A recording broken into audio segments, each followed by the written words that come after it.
I mean, the thing about being an entrepreneur is it's just all to you. You know, a lot of people like to make excuses. I don't have connections, I don't have money, I don't have this. But, you know, if you find something that you like to do or love to do, be great at it and see if you can turn it into a business. In worst case, you're going to have fun doing what it is you love to do. In best case, you can turn it into a business. I'm just not big on excuses. I just think if you're really, everybody has that opportunity to go for it. They just got to do it. Everybody looks at situations and they say, oh, it's a good thing. Is it a bad thing? But really what it's about is, are you taking control, right? Are you trying to control your own destiny? Are you prepared? Is it half full? Is it half empty? It doesn't matter. You're pouring the water. Technology comes fast and furious, and most people are afraid or don't take the time to learn or want help for whatever reason. And then once you start learning a couple pieces of software, you get referrals, and I just grew the company and kept on growing and growing. And we made a couple right strategic moves. I always tried to ask myself, what's next?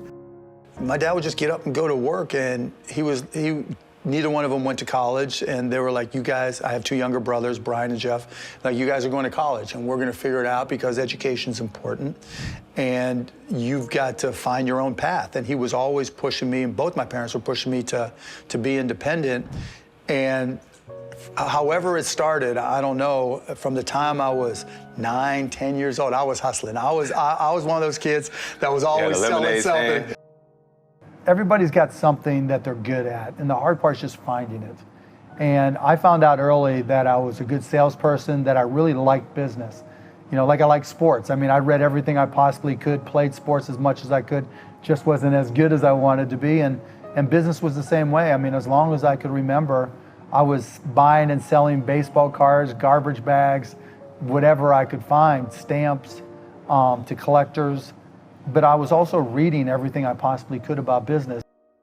The passion I've always had for business and being an entrepreneur that transfers into the Mavs, I've always been passionate.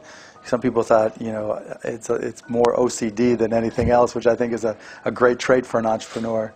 When I mentioned the stamp business, I would stay up till 3, 4 in the morning, even though I had to get up and go to school, and read Lynn's Stamp News and Scott's Stamp Journals and have them all memorized and use that to give myself an edge. Even when I was in college, I'd be in the library reading business books and just looking for business biographies and just reading all I could about business. You've got to watch everything and pay attention to the details, because things are going to slow down. And how you handle it when things slow down is going to determine whether or not you're successful long term. And you got to do the work. And I just think a lot of entrepreneurs, they get excited about the idea, they get excited about the dream. They tell themselves because they're passionate, that's all that matters. Passion is the biggest lie to every entrepreneur, because all of us are passionate about something. And just because you get passionate about something that you can start a business in, doesn't mean it's a good business. You know, don't follow your dreams, follow your effort. You know, you'll find that the harder you work at something, the better you are. The better you are, the better chance you have of success. If you do the work, if you do the preparation, you'll know when it's time. And it doesn't mean that it won't be a little bit scary, but you know, you'll know. And you don't have to quit the daytime job if you don't feel all that comfortable, and you can give it a run at night. But whatever works for you now with the internet, you've got all the choices in the world, and you can just go out there and do your own thing and you know, set up a business part-time. The qualities of a true leader, so I'll tell you the way I try to approach things. I wouldn't ask you to do a job that I wouldn't do myself, within reason, right? So if I'm walking around our arena, I'm picking up trash with everybody. If there's a clogged bathroom, I've made the point to go unclog that bathroom, because I want you to do it. I want you to see me making that job just as important to me as it is to you. I always look at my job as to put you in a position to succeed, because if you understand what our goals are and you can define your definition of success within those goals, I'm going to do everything I can to help you get there. I describe myself as a grinder. You know, like we talked about learning, that's a grind, but I love it, you know, and I think I've just learned what I'm good at and learned to focus on those things and try to, you know, utilize those skills to now, you know, not just be an entrepreneur, but probably more often now invest in and help other entrepreneurs. I never really thought that I would ever be in a position to own anything, man. I just wanted to have a good life and try to find my way to college. There's always somebody who looks at your business and says, I can do that better, I have a better idea, and you have to compete with that person. And all the while you have to make your customers happy, your employees happy. It's the competitive side of me that, in any entrepreneur, that I think that has to drive you, and I think that carries over into the Mavericks. I want to win, and I want to compete. Whether it's sports, whether it's physics, math, science, business, whatever it may be, you know, it's not just a natural skill. You've got to learn, and particularly if you're in the technology industry, because it changes every day. You know, when I got started, and you know, after I was a bartender when I first came to Dallas, got into the PC industry, got fired, started my own company, but I learned early on that there was always something new, and most people didn't put in the time to learn it. You can tell yourself, I know I can, all day long. But if you're not willing to you know, wake up sore because you were walking up that hill every day, you're not doing the work. You don't have to know exactly what you want to be when you grow up. You don't have to know that you're going to grow up, you know? You just have to try different things, and even if 99% of them fail, you only have to be right one time. You don't have to figure it all out in advance. You can be wrong, you could pick the wrong career, you can pick the wrong job, you can pick the wrong spouse, you can pick the wrong whatever. But you get it right one time, you're set. But if you don't try, and if you don't go out there and try all those different things, you'll never get that one time. And so it's not a question of, okay, how much different stuff do I do, or how many different things should you try? Try them all.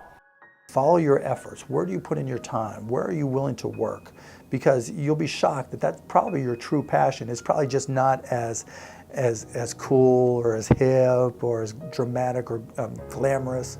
And again, that goes back to entrepreneurs lie to themselves probably more than anybody. So do the work and see what happens.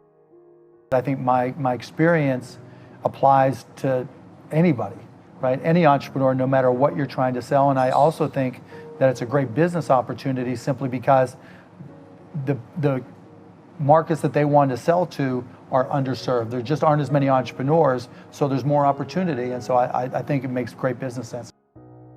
Try them all until you find the one you like. And then it's like, it gets really easy. Because even when shit fucks up, you're on a mission. You're loving what you do, you know, and then it gets easy.